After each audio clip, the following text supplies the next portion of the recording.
Our core curriculum is at the heart of our process. It's the required courses because we've all spent a lot of time thinking together about what we regard as the most important things for students to take from their education into the 21st century. And so there's a great deal of careful reflection and evaluation and community building that comes together in setting these priorities.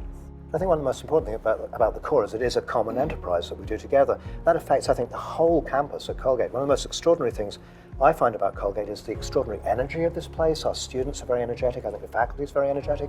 And part of that comes from this common mission that we're all in it together somehow. It's teaching habits of mind through the first couple of years of college. These small group discussion classes run by faculty where they're really digging into things quite deeply. And that makes the transition from high school into college so much, it makes it easier, I hope, but also makes it a more profound transition.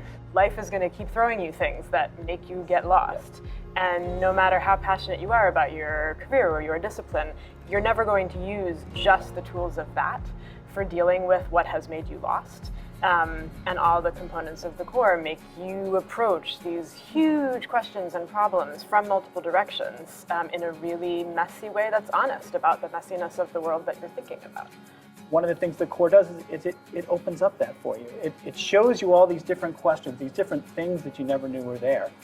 And I think one of the best things that it does is it helps underpin it all. When you think about how we know what we know, it opens up all these different things. Like, what? Okay, well, we used it to find out this, but couldn't we use that technique or that thought process to find something else, to find something new?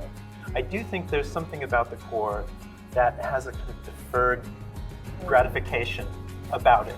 And I don't apologize at all for that. I do think it's one of those things that sometimes can take a while to make sense, to see your way through.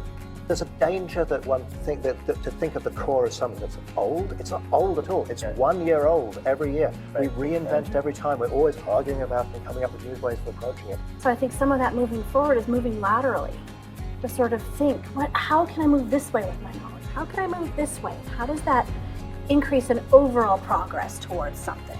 When we're urged to go in directions that we wouldn't have imagined would be profitable, that's when we're most likely to be surprised, encounter something exciting and new, and see connections between things we hadn't imagined.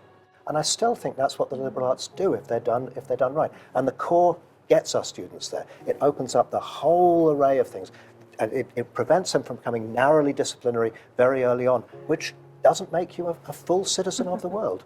The core leads to liberal arts, which frees the mind and makes you a fully rounded person in the end.